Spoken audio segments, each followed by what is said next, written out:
Hello and welcome to What the Fact. I'm Katie and this is Aaron and we are editors with PolitiFact. Yeah, every week we sort out fact from fiction on the campaign trail and in the White House, and now we have this impeachment inquiry we're kind of keeping our heads around. This week we're going to take a look at a campaign ad. It's a big one. It's really the first election ad from Donald Trump, and you might have seen it during the World Series if you were watching the Nationals beat those Astros.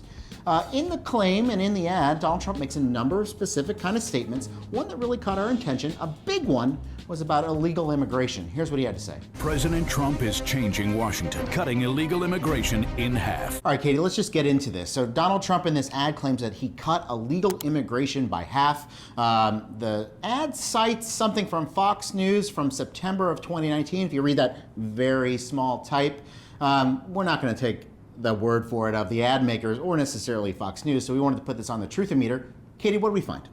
Okay, so Trump isn't talking about apprehensions before and after he came into office, which I think a lot of people would assume. No, he's referring to a 3-month period over the summer, actually, where apprehensions, which is a common way to measure illegal immigration, dropped by about 60%. Yeah, I think it was 62%. So basically what happens is the government is counting people that are trying to cross a border illegally and that they apprehend and either send back or potentially arrest.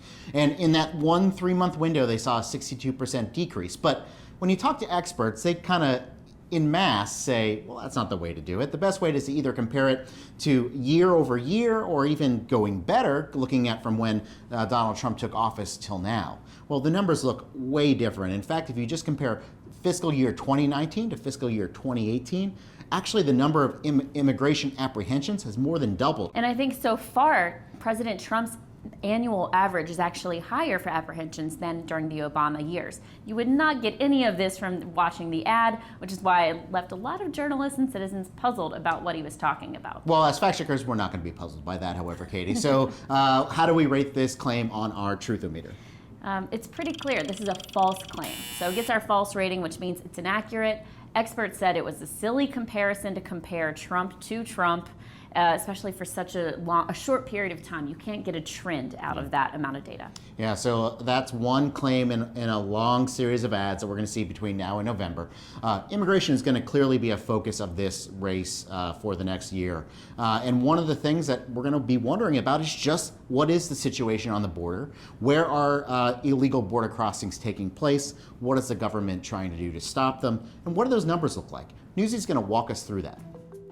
The number of people apprehended along the U.S.-Mexico border in the 2019 fiscal year more than doubled from the previous year. We wanted to know where the highest number of illegal crossings happened. Illegal immigration is often tracked by the number of people apprehended between ports of entry. For the 2019 fiscal year, that number is over 851,000. A majority of those encounters, 61%, happened in the El Paso and Rio Grande Valley border sectors. The El Paso sector runs all along the southern edge of New Mexico and about 90 miles into the western corner of Texas.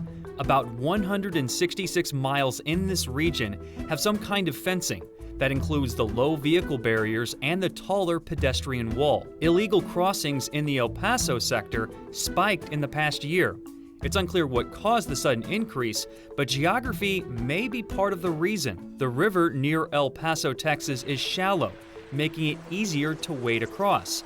And Juarez, one of the biggest cities in Mexico, sits just on the other side of the international border. The Rio Grande Valley sector in southern Texas runs along the river, stretching 273 miles inland from the Gulf of Mexico. 55 miles of primary fencing already exist there, and this region has been a key focus for the Trump administration's border building efforts. Customs and Border Protection recently awarded contracts to build 65 miles of new border wall system in South Texas. That system includes new lighting and security cameras, so the projects won't necessarily add 65 miles of new border wall. For years, the Rio Grande Valley has consistently accounted for a high percentage of illegal crossings. The southern tip of Texas is about 1,100 miles from the Mexico-Guatemala border, making it one of the shortest trips for Central American migrants hoping to reach the U.S.